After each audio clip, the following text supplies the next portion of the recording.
여러분 안녕하십니까? 북괴 김정은이 집권한 지 12년이 넘어가고 있는 북한의 현실.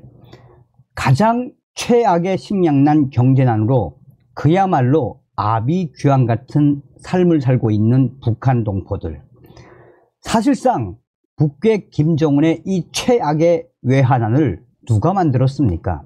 당시에 트럼프 대통령 시절 스티브 모누신 미 재무부 장관이 북괴 김정은으로 들어가는 외화 단돈 1달러도 두 눈을 부릅뜨고 현미경처럼 보겠다라고 얼마나 트럼프 대통령 시절에 대북 제재를 가했습니까? 그런 속에 북괴 김정은이가 코로나 사태 이후 무려 3년을 북중 국경을 봉쇄했었지요. 북한 경제의 90% 이상이 이 북중 국경의 밀수와 밀매로 이루어지고 있는 거 아니겠습니까? 이런 속에 중국 공산당도 북괴 김정은에 대해 매우 달갑지 않게 생각하고 있지요. 자, 지금 김정은이가 한바탕 난리가 났습니다. 외교부, 북한 정권의 충격 현실, 앞으로 대대적인 폐쇄가 계속된다라고 외교부가 북한 김정은이를 발칵 뒤집어 엎었습니다. 정성산TV 좋아요, 구독, 알림은 큰 힘이 되겠습니다. 북한 김정은 정권이 전세계 제외 공간 53개 중 7개를 폐쇄했다고 외교부가 밝혔습니다. 국제사회의 대북 제재로 인해 재정난이 심화하고 제외 공간을 중심으로 벌이던 외화벌이가 녹록지 않게 되자 충격적인 폐쇄를 결정한 것으로 분석이 되고 있습니다. 정상 국가를 지향하는 게 아니라 돈벌이에만 국급한 김정은 정권의 충격적 실상이 드러나기도 했습니다. 경제난 탓에 7개 폐쇄, 앞으로 대대적인 폐쇄는 계속될 것. 외교부는 이날 북한이 최근 기니, 네팔, 방글라데시, 세네갈, 스페인, 앙골라, 우간다 등 총 7개 공간을 폐쇄했다라며 이로써 북한 공간은 기존 53개에서 46개로 줄어들었다라고 밝혔습니다. 또한 앞으로 대대적인 폐쇄는 계속될 수밖에 없다라고 강조했습니다. 앞서 지난 10월 우간다 주재 북한 대사관을 시작으로 앙골라, 스페인, 네팔 등의 북한 대사관이 줄줄이 문을 닫는 충격적인 정황이 현지 언론 등을 통해 포착이 됐습니다. 외교부는 북한이 연이어 해외 공관, 대사관, 공관을 폐쇄한 배경으로 경제난을 꼽았습니다. 외교부 당국자는 북한으로 향하는 불법 자금을 차단하려는 국제사회의 노력이 얼마나 큰 효과를 보고 있는 것이냐라며 효과가 있다라는 방증이라고 설명했습니다. 이번에 외교부 집계로 폐쇄 사실이 새로 확인된 공간은 기니와 세네갈입니다.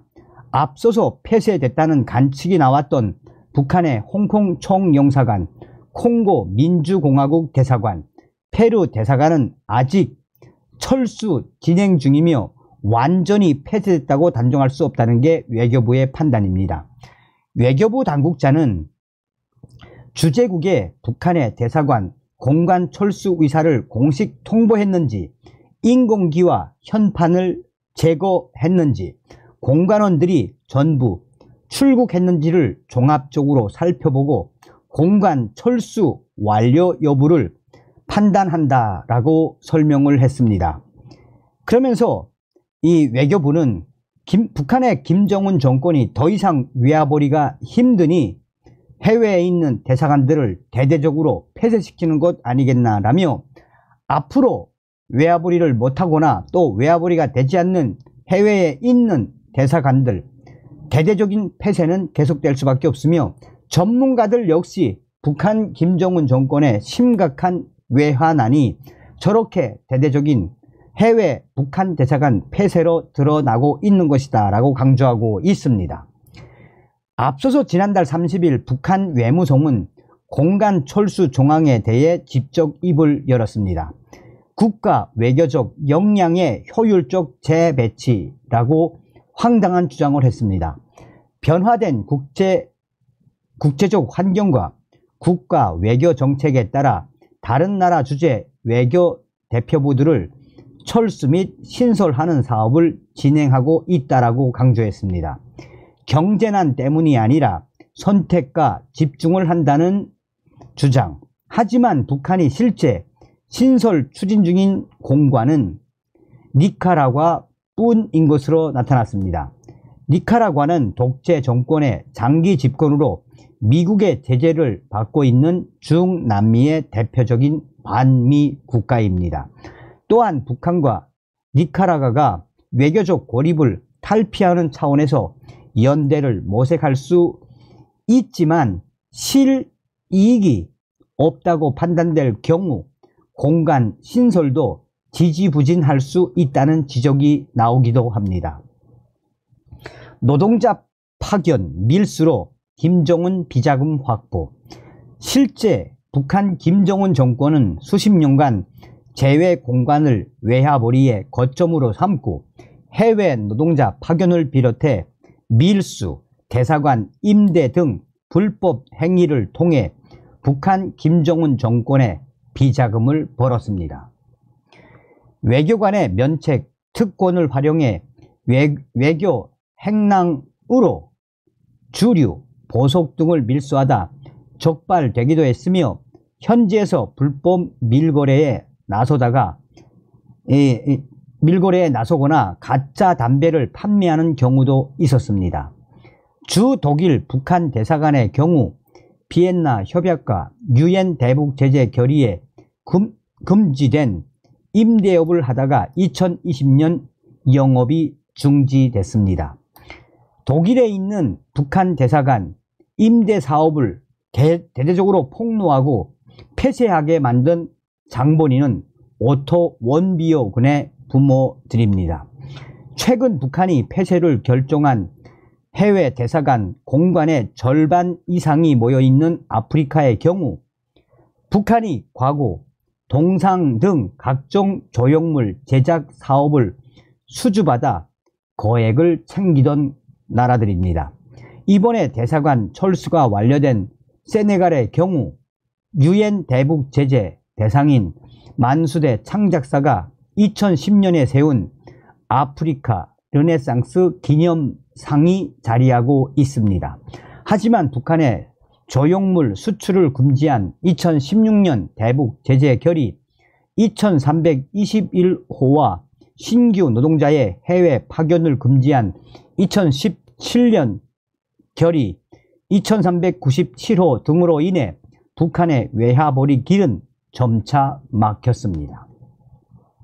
또 결의 2321호의 경우 북한 공관과 공관원들의 은행 계좌를 한 개로 제한하는 내용을 담고 있어 제외 북한 공관들의 돈줄을 막는 효과를 냈습니다. 이처럼 북한의 제외 공관들이 북한 김정은 정권의 자금줄 역할을 하기는커녕 최소한의 공간 운영비조차 조달하기 힘들어지게 되자 결국 김정은이가 대대적으로 폐쇄를 결정한 것이라는 게 분석입니다. 또 해외에서 북한의 노골적인 불법 행위가 반복되자 주재국과 외교 관계에도 부담을 주게 됐다라는 주장입니다. 15개까지 대대적으로 폐쇄 가능 전망도. 전문가들은 북한 김정은 정권이 공간 폐쇄가 7개에 그치지 않고 앞으로도 대대적으로 계속해서 폐쇄가 이어질 수 있다고 지적하고 있습니다. 북한 외무성에서 약 20여 년간 근무하다 2019년 탈북한 유현우 전 쿠웨이트 주재 북한 대리대사는 이미 2019년 7월부터 제외공간 10개를 폐쇄하려는 시도가 있었는데 코로나19로 인해서 수년간 미루어졌던 것이라며 기존 공간 53개의 약 30%인 15개까지 계속해서 철수할 것이라고 강조했습니다. 유현우 전 대리대사에 따르면 북한은 3가지 기준에 따라 폐쇄 대상 공간을 선정하는데 북한은 제외 공간을 두고 있지만 상대국은 평양에 공간이 없어 상호주의에 어긋나는 경우, 공간이 입주한 건물이 북한 소유가 아니라서 임차비가 소요되는 경우, 정치, 경제적으로 실리가 없는 경우 등으로 요약이 됩니다. 6.1 전 쿠웨이트 주재 북한 대리대사는 북한의 외교 활동 무대가 전반적으로 축소될 전망이라며 대신 중국, 러시아, 시리아, 쿠바 등 전통적 우방 국가의 관계를 우선적으로 발전시키며 실리를 챙기는 방향으로 나아갈 것이라고 관측을 했습니다. 정성산TV가 가열차게 주장하는 캠페인이라면 무엇이겠습니까? 우리는 반드시 윤석열 대통령 시대에 김정은 멸망, 자유북진 통일의 기틀을 만들어야 합니다. 다음 시간에 뵙겠습니다. 멸공.